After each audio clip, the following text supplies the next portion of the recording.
Let's start with the definition of our variables. And in that case, I want to define the workbook, the worksheet, and most importantly, another variable to save the value of a specific cell. So to define a variable here within a macro, you're always going to start by dim. You're going to follow this by the name of your variable.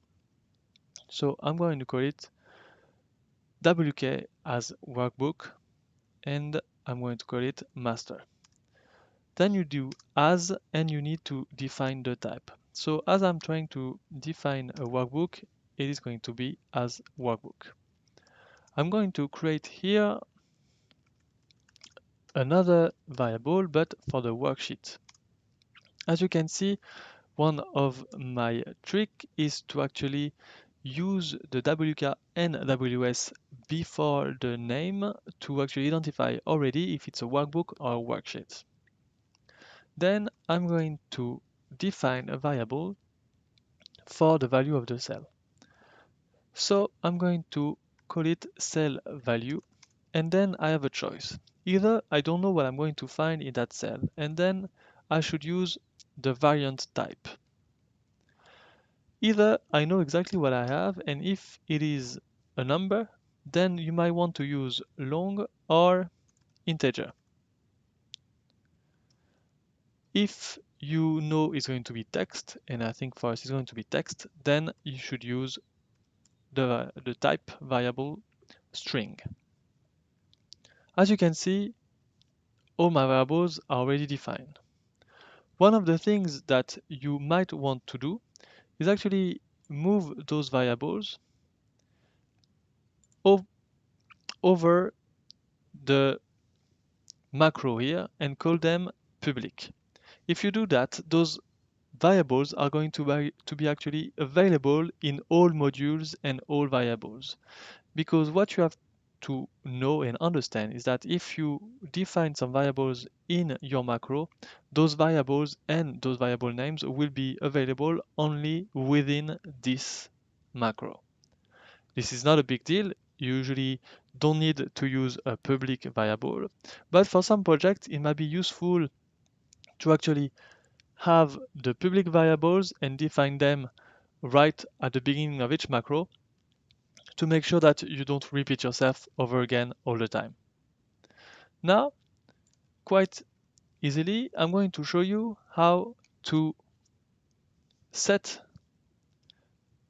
the variables for the workbook and worksheet. So it's always going to be set WK, and then if you want to actually save some time, you can use the control space to actually autocomplete the name of the variable. Set WK master equal, and here I'm going to say active workbook. So as you can see, I just said that the variable wkmaster is actually the workbook that is active right now. Then I'm going to define the worksheet, and I'm going to base the definition of the worksheet by the workbook first, and then I'm going to define it by either the name of the worksheet, meaning that between quotes, I'm going to call it here sheet 1, or I'm going to define it by its position, meaning 1. If you look at the file here, I have only one tab, so that's fine because it's going to be the number 1. But if you have several, the number 1 is on the left, and then it just goes up. It can be interesting and fast, but know that if someone changes the order of your worksheets, then it will be wrong.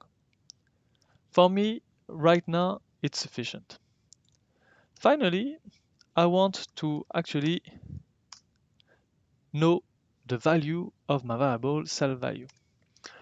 So there is two things. If I wanted to just give this variable any kind of value, I could actually say here that the cell value is actually cool. But in my case, I want to identify a specific cell. And in my case, I want to specify the cell A1. To do so, I'm going to start with the worksheet where it is, WS master. Then I'm going to identify the row and the column index. The row is easy, is the row number 1. The column is the column 1.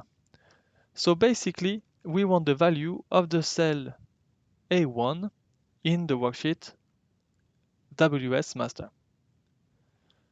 If you don't know exactly the index of your column, you actually can use the quotes and the letter of the column in this way of writing and defining the cell. This is quite straightforward. I hope you can try it right now and make sure that you understood how it works.